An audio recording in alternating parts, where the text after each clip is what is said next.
मायका। सोनल की भाभी सोनल को 4 बार फ़ोन कर चुकी थी, पर सोनल फ़ोन ही रिसीव नहीं कर रही थी। बाद में जब सोनल किचन से बाहर आई तो देखा उसकी भाभी के 4 मिस कॉल हैं लगातार। यह देखकर वह घबरा गई, क्योंकि उसकी भाभी को पता होता है कि अगर सोनल 2 बार में फ़ोन नहीं उठाती है तो इसका मतलब यही है कि वह अपने काम में व्यस्त है और या फिर फ़ोन से दूर है। अब सोनल का मन घबरा रहा था, क्योंकि भाभी के 4 फ़ोन लगातार आने से उसे टेंशन हो गई थी, क्योंकि सोनल की मम्मी की तबीयत इन दिनों ठीक नहीं चल रही थी।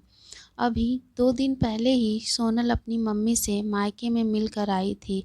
फिर भी सोनल ने हिम्मत करते हुए अपनी भाभी को फ़ोन लगाया, और फ़ोन जैसे ही भाभी ने उठाया तो सोनल को रोते हुए कहा, दीदी, मम्मी जी हमें छोड़कर चली गई हैं। रात को अच्छे से सोई थी। सुबह आपके भैया और मैंने खूब उठाने की कोशिश की, पर वह नहीं उठी। तब हमने डॉक्टर साहब को बुलाया। फिर उन्होंने बताया कि मम्मी जी अब नहीं रहीं। दीदी, आप जल्दी से घर आ जाओ। इतना सुनते ही सोनल की आंखों से आंसू बहने लगे। पापा तो पहले ही उसे छोड़कर जा चुके थे, और अब उसकी माँ भी नहीं रही। सोनल तो बिल्कुल बेहाल हो चुकी थी। अब सोनल ने रोते रोते यह बात सक्षम यानी अपने पति को बताई, तो सक्षम ने उसे संभाला और उसे जल्दी से कार में बिठाकर मायके ले गया। सोनल जैसे ही अपने घर पहुंची तो अपनी माँ के शरीर को देखकर उससे लिपट गई और खूब रोई। आखिर में सक्षम ने उसे किसी तरह समझाया और माँ का अंतिम संस्कार किया। सारे विधि विधान होने के बाद भी सोनल की रुलाई रुकी नहीं रही थी।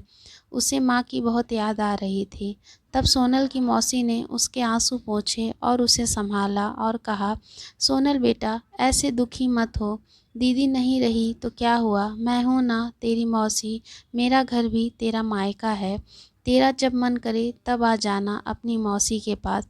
वैसे कहते भी तो हैं न, मौसी मतलब माँ जैसी। बेटी, मैं तेरा दर्द समझ सकती हूँ, क्योंकि तेरे पापा तो पहले ही तुझे छोड़कर जा चुके हैं, और आज दीदी भी चली गई। कहते हैं ना कि माँ के जाने के बाद तो लड़कियों का मायका ही छूट जाता है।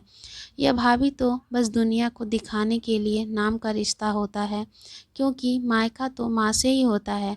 सोनल भी मन ही मन सोचने लगी कि शायद मौसी ठीक ही तो कह रही है, और वह मौसी से लिपट कर ज़ोर ज़ोर से रोने लगी और कहने लगी, क्या मासी, मेरा भी मायका अब नहीं रहा।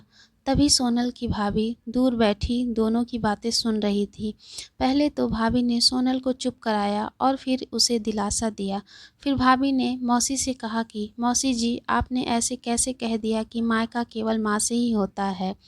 मैं मानती हूँ कि माँ का स्थान कोई नहीं ले सकता, लेकिन अभी दीदी के भैया भाभी जिंदा हैं, और जब तक हम हैं दीदी का मायका हमेशा बना रहेगा। मैं पूरी कोशिश करूँगी दीदी को मम्मी की जी की तरह प्यार और सम्मान देने की, और दीदी जब चाहें तब यहाँ आ सकती हैं। यह घर कल भी उनका था, आज भी है और कल भी रहेगा। मौसी जी, मैं भी एक बेटी हूँ और मेरा भी मायका है, और मैं अच्छे से जानती हूँ कि हम बेटियों के लिए मायका कितना महत्वपूर्ण होता है। मौसी जी, आप दीदी को अपने घर ज़रूर बुलाइए, पर उन्हें अपने भैया भाभी के प्यार से दूर मत करिए। तभी मौसी ने कहा, बहू, आज के ज़माने में तेरी जैसी सोच रखने वाली भाभी बहुत कम मिलती हैं।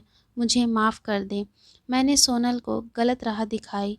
तभी सोनल अपनी भाभी के गले लग गई और बोली, भाभी, आज आपने मुझे विश्वास दिला दिया कि भाभी भी माँ के समान होती है, और मैं संतुष्ट हूँ कि जब तक आप और भैया हो, मेरा मायका सदा बना रहेगा। दोस्तों, आपको हमारी ये कहानी कैसी लगी, कमेंट